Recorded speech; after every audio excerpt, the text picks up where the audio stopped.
February 2021, Texas. The most energy-rich state in America went dark. People froze to death in their living rooms. Pipes burst inside hospital walls. A grandmother died in her recliner, wrapped in 3 blankets, still holding her phone. No signal, no help coming. Officially, they said 146 people died. Unofficially, researchers now put that number closer to 700. That wasn't a freak accident.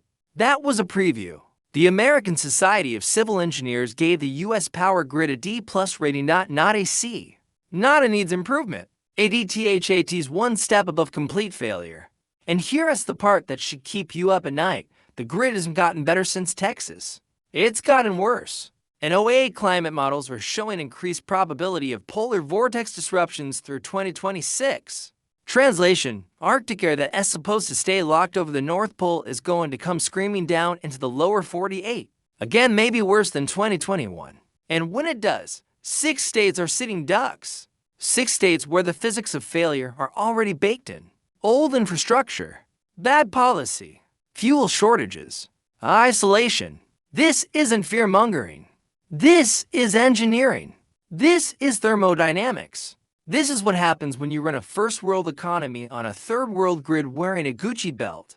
I'm going to walk you through these 6 states, ranked from unstable to outright death trap. And by the end, you're going to understand one thing very clearly.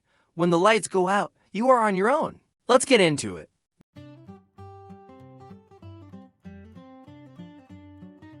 Number 6, Michigan. Number 6 on our list, Michigan. And the theme here is ice. Not snow ice, because in Michigan, ice is what kills the grid. Here's how it happens. A winter storm rolls across Lake Michigan, picking up moisture. That moisture falls as freezing rain, not snow, not sleet, but rain that freezes on contact. Have an inch of ice on a power line, it's 500 pounds of weight per span. Michigan's grid runs on overhead lines, thousands of miles of them, many installed in the 1950s and 60s. Those lines weren't built for this. The ice accumulates. The lines sag. Then they snap. Transformers blow. A tree branch, heavy with ice, crashes through a distribution line. Now, you've got a cascading failure rippling through the system. One substation goes down, load shifts to the next, that one overloads. And suddenly 800,000 homes are dark. And here's the kicker. Restoration doesn't take hours. It takes weeks. In February 2023, an ice storm knocked out power to over 800,000 Michigan residents. Some waited 8 days for restoration. 8 days in February, in Michigan. To energy, the primary utility has one of the worst reliability records in the nation. A 2020 report found that DTE customers experience outages at nearly double the national average rate.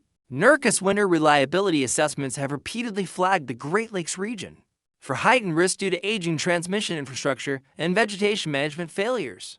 This isn't speculation. This is documented failure. Let me paint the picture. Day 1, you lose power. It's annoying. Day 2, your house drops to 45 degrees. Day 3, you're wearing every piece of clothing you own. Day 4, the pipes freeze. Day 5, the pipes burst. Now, you've got no power and no water. And the temperature inside your house is approaching the temperature outside. For the elderly, this is a death sentence. Hypothermia sets in slowly. They get confused, drowsy. They stop shivering. That's when the body gives up. In the 2023 outage, at least 6 deaths were directly linked to cold exposure during the blackout. Cell towers have about 8 hours of battery backup. After that, number 911. No communication. You're isolated. So why hasn't Michigan fixed this? Simple. DTE Energy is a near monopoly. They have 2.3 million customers who have no other option. No competition means no incentive to invest in reliability. They collect their rate increases, pay their dividends. And when the ice comes, they shrug and say unprecedented weather event. Except it's not unprecedented. It happens every few years. The 2013 ice storm. The 2017 windstorm. The 2023 ice storm. Same failure. Same excuses. Same profits. Michigan has spent decades arguing about renewable energy mandates and carbon targets while the actual physical wires carrying the electricity rot on the poles. It's like debating what color to paint the car while the engine is on fire. The infrastructure isn't just old, it's obsolete. And replacing it would cost billions that DTE would rather pay to shareholders. So they don't. And you freeze. Michigan, here's what I want you to ask yourself. Do you have a backup heat source that doesn't require electricity? A wood stove? A propane heater with carbon monoxide detection? Do you have 3 weeks of food that doesn't require cooking? Because when those lines come down, they will help isn't coming. The power trucks are coming from Indiana, from Ohio, from Pennsylvania, and they're driving on icy roads, working in freezing conditions, dealing with hundreds of thousands of outages. You are at the back of a very long line.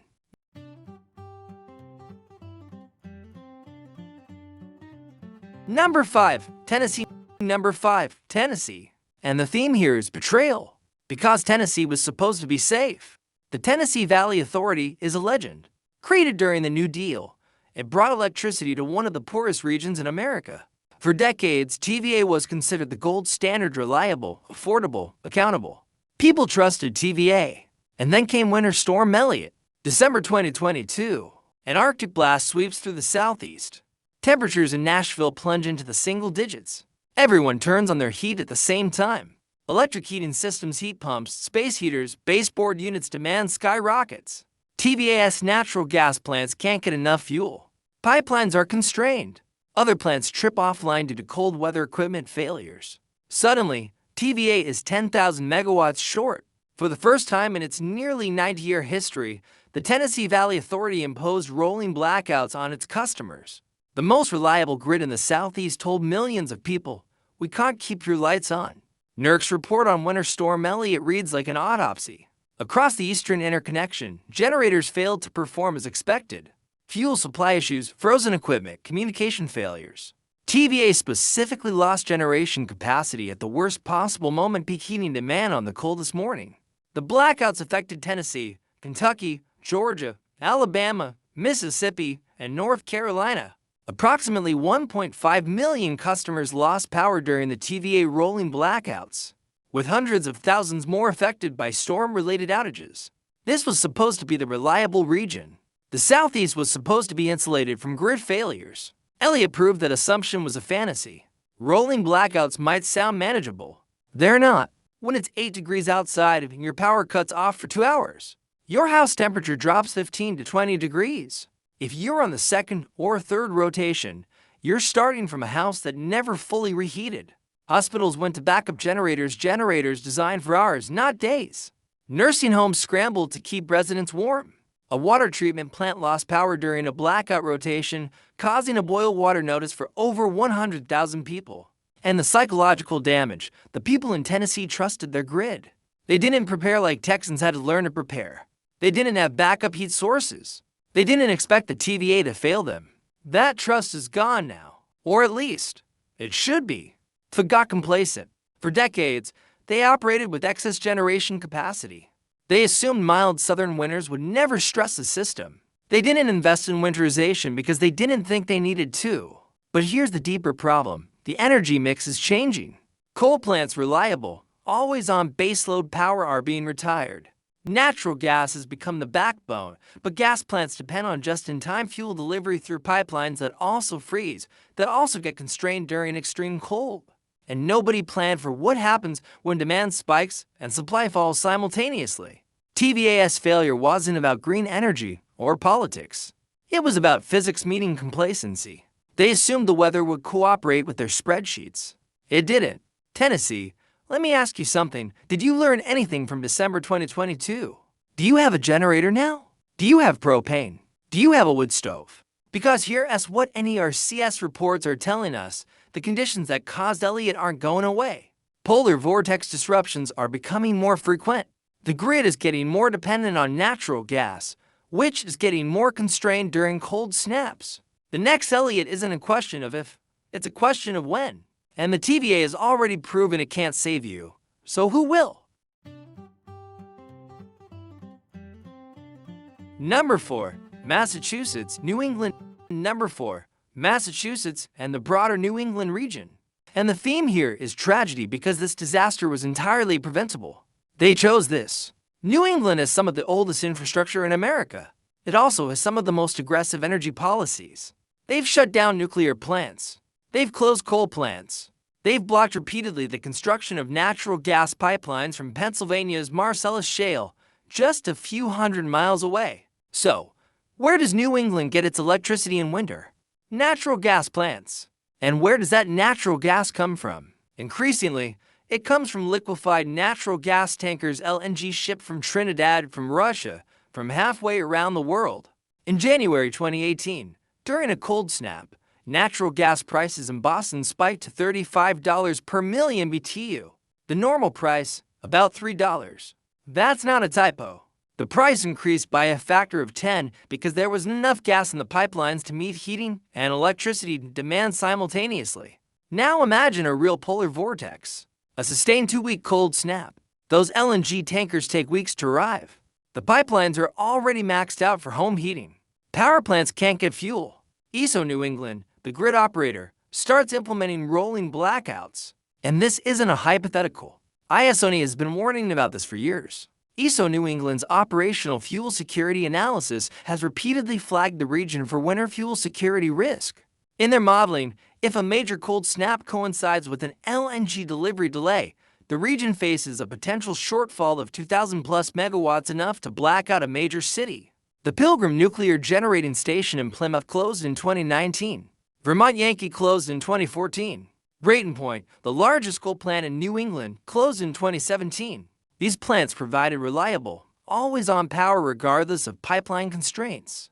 They're gone now, replaced by gas plants that compete for fuel with home furnaces. NERC's 2023 to 2020 for winter reliability assessment specifically identified New England as an area of concern due to limited fuel availability and pipeline constraints during extreme cold. New England has the highest electricity prices in the continental United States. Massachusetts residents pay roughly 25 cents per kilowatt-hour, nearly double the national average. In a winter blackout, those prices become irrelevant because there's no power at any price. The housing stock in New England is old. Many homes have historic preservation requirements that limit insulation upgrades. When the power goes out, these drafty old houses become refrigerators within hours.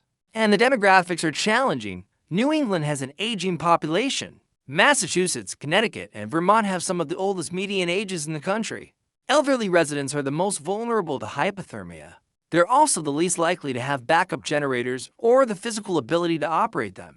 When the grid fails in New England, the death toll will be disproportionately old.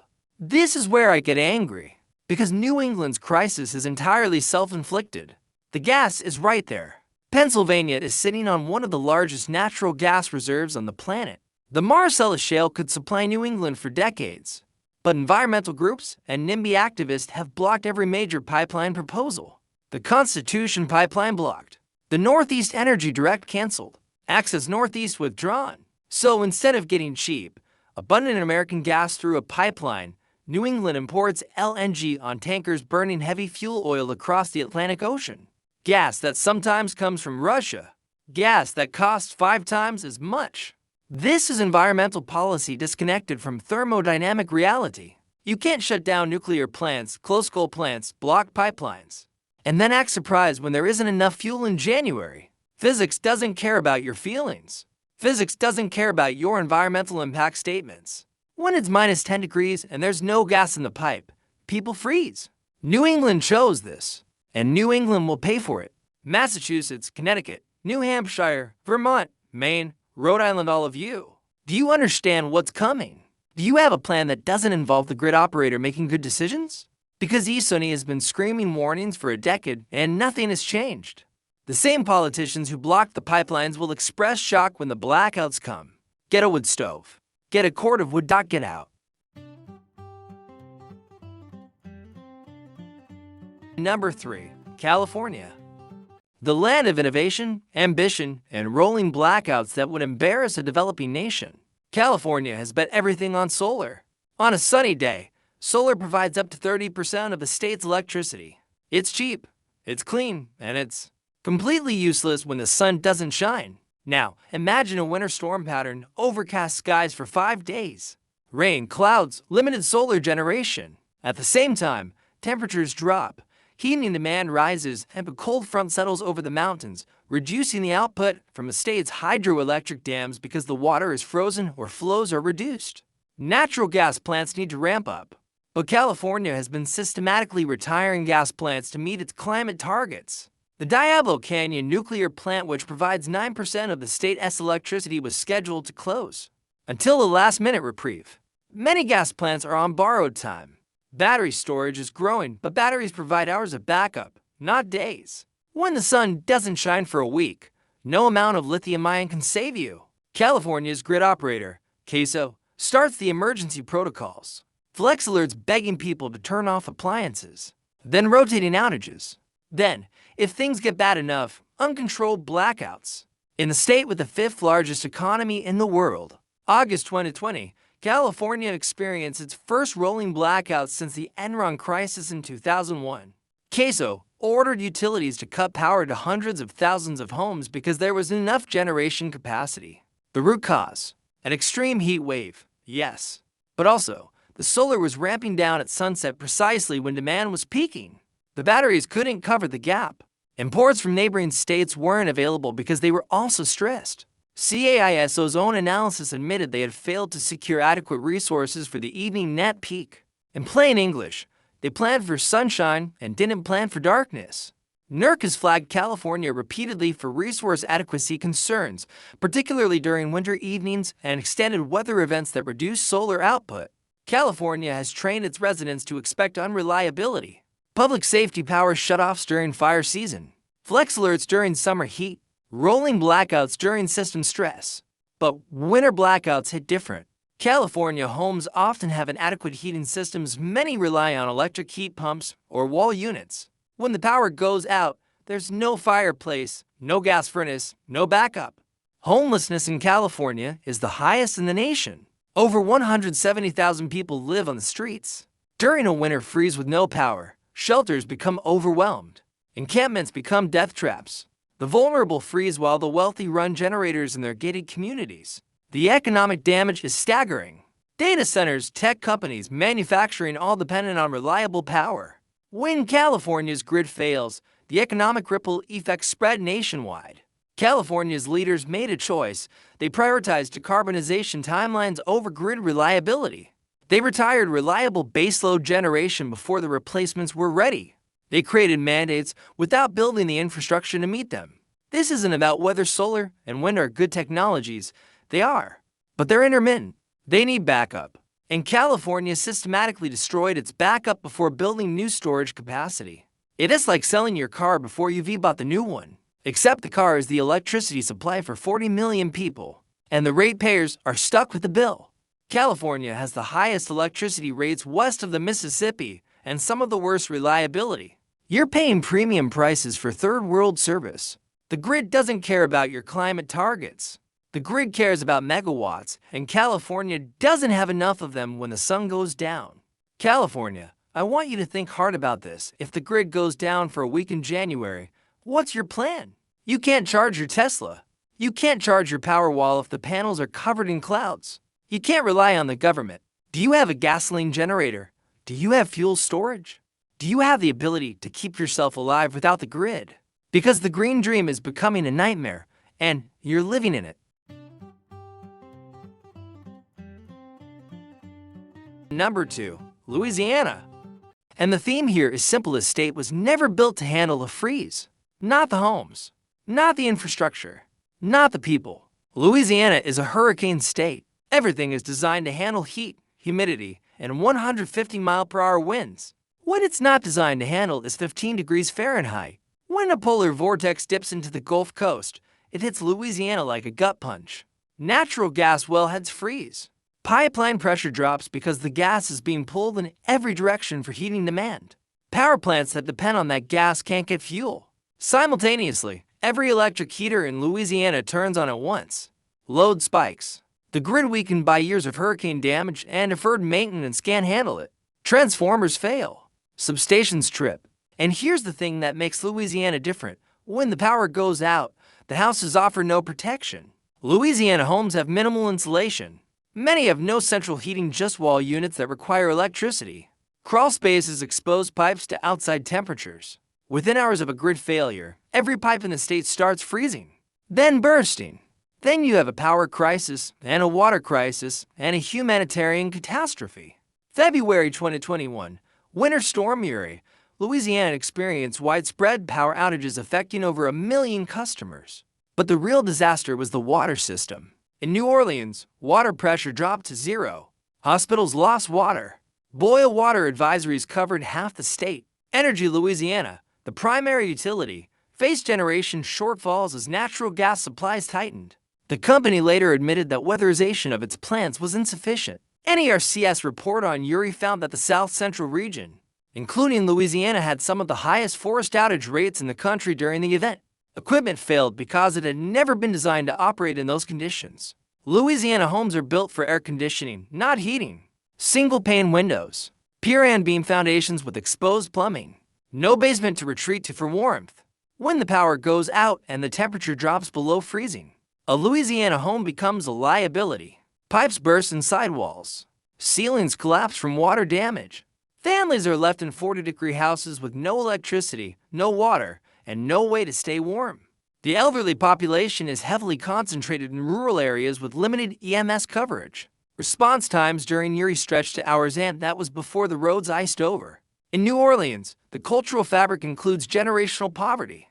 Many residents don't have the financial reserves to evacuate, to buy generators, or to stay in hotels. When the grid fails, they're trapped. And unlike Texas, Louisiana doesn't have the cultural memory of preparing for cold. No one in Baton Rouge has a wood stove. No one in Shreveport has winter survival gear. They're not ready because they've never had to be. Louisiana's infrastructure has been battered by hurricanes for decades. Katrina, Rita, Gustav, Ida, the list goes on. Every time, the power grid takes a beating. Every time, the utilities patch it back together with federal disaster money.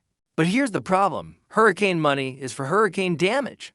There's no federal program to winterize Louisiana's grid, and the state government has shown no appetite to invest in cold weather resilience for an event that might never happen.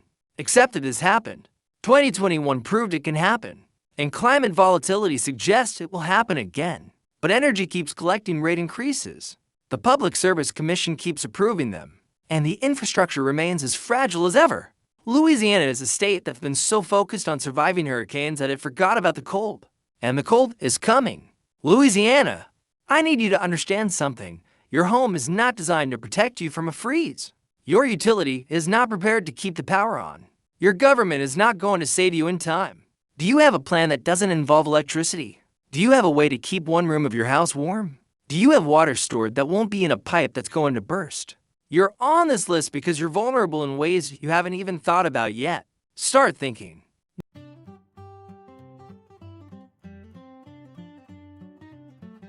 Number 1. Texas. The most dangerous state to be in during a polar vortex. Texas. And here's why. Texas isn't just unprepared. Texas is alone. The Texas Grid ERCOT, the Electric Reliability Council of Texas, is an island. It's intentionally disconnected from the eastern and western interconnections that link the rest of the country. This was done decades ago to avoid federal regulation. The result? When the Texas grid fails, there's no cavalry coming. Texas can't borrow power from Oklahoma, can't import electricity from Louisiana, can't connect to the national grid because there's no connection. In February 2021, demand spiked to winter records while generation collapsed. Natural gas wellheads froze. Wind turbines iced up. Coal piles froze solid. Nuclear plants tripped offline due to frozen instrumentation. In less than 72 hours, Texas lost nearly half its generation capacity. ERCOT came within for minutes of a complete grid collapse. If they hadn't started the rolling blackouts when they did, the entire state would have gone dark for weeks, maybe months. A black start recovery of a grid that size and winter would have been unprecedented. For minutes, that's how close Texas came to becoming a failed state. The official death toll from Winter Storm Uri to 146, but a University of Texas study estimated excess deaths at 702. Some independent researchers put the figure over 1,000. NERC's report on the event was damning. Equipment that had been told to winterize after 2011 a similar, smaller freeze had not done so. Generators failed at rates never seen before. The gas-electric interdependency that everyone warned about became a death spiral. Gas plants couldn't get fuel because the compressor stations lost power. And the compressor stations lost power because the gas plants went offline. ERCOT's own projections for available generation during the storm were off by tens of thousands of megawatts. They were planning for a system that existed only on paper. Picture it. It's 3 a.m., February 16th, 2021. The temperature outside is 10 degrees unheard of in Houston. Inside a home without power, it's dropped to 35. The family has been without electricity for 36 hours. No heat, no cell signal, no running water because the treatment plant lost power. An elderly man sits in his recliner, wrapped in every blanket he owns. He's confused hypothermia does that. His family doesn't realize how serious it is until he stops responding. That scene played out hundreds of times across Texas. In apartments, pipes burst, flooding units, and freezing into ice on the floor. In hospitals, generators ran low on fuel. In nursing homes, staff worked around the clock to keep residents alive with no backup power. And everyone was asking the same question: where's the help? The help wasn't coming because Texas had chosen to be an island.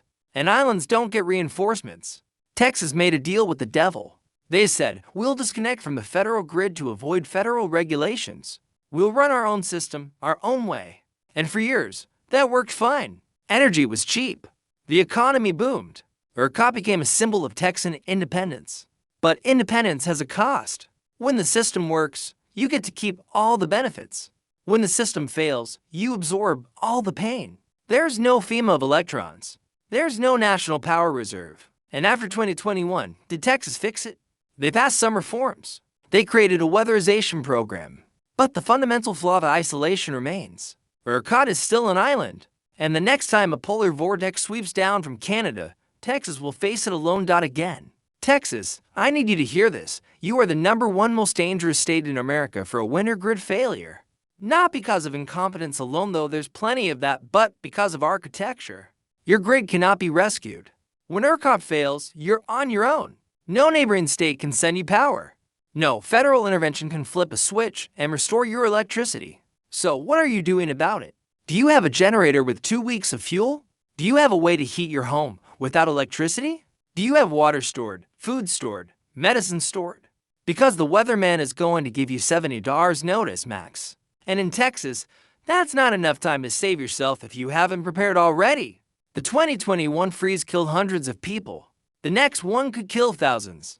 Don't let it be you. 6 states, 6 different failure modes. One common theme: you cannot rely on the switch on the wall. The American power grid is an aging, overstressed, under-maintained system that is one bad week away from collapse. And in these 6 states, the odds of that bad week are higher than anywhere else in the country. The politicians will argue about renewable energy versus fossil fuels. They'll blame each other. They'll commission studies and hold hearings. And while they're talking, the infrastructure keeps decaying. Here's my advice, and I don't give advice lightly. If you live in one of these states, prepare like the grid is going to fail. Because eventually, it will. Get a wood stove if your home can support it. Get a generator and learn how to run it safely. Store fuel. Store water. Store food that doesn't require cooking. Or, honestly, consider leaving. Move somewhere with a more resilient grid, more reliable infrastructure, less exposure. I know that sounds extreme, but so does freezing to death in your living room in the richest country on Earth. The grid is going to fail. The question is whether you'll be ready. Stay frosty, stay skeptical, and as always, trust the diesel generator more than you trust the people who are supposed to keep the lights on. I'll see you in the next one.